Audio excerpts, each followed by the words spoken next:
Mutton சுக்கா. சரி, கடுகு போட்டாச்சா? கடுகு போட்டாச்சு.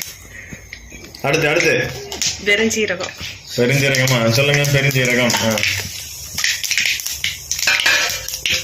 அடுத்து அதுக்கு பிறகு கறி பொட்டட்டும். கரண்டி வேற கரண்டி இருக்கு, பெரிய கரண்டி. அப்பதான் மூஞ்சில் அடிக்க. அது வந்து கறிவேப்பிலை.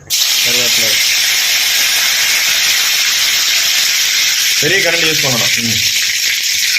அதுக்கு பிறகு சின்ன உள்ளியில சின்ன வெங்காயம். சரி, உங்களுக்கு மட்டும் புரிஞ்சா பட்டாது, பாசம் எல்லாருக்கும் புரியும். சரி. அடுத்து அது வந்து கொஞ்சம் வேகணும். நல்லா பொன்னிறமா வரணுமா?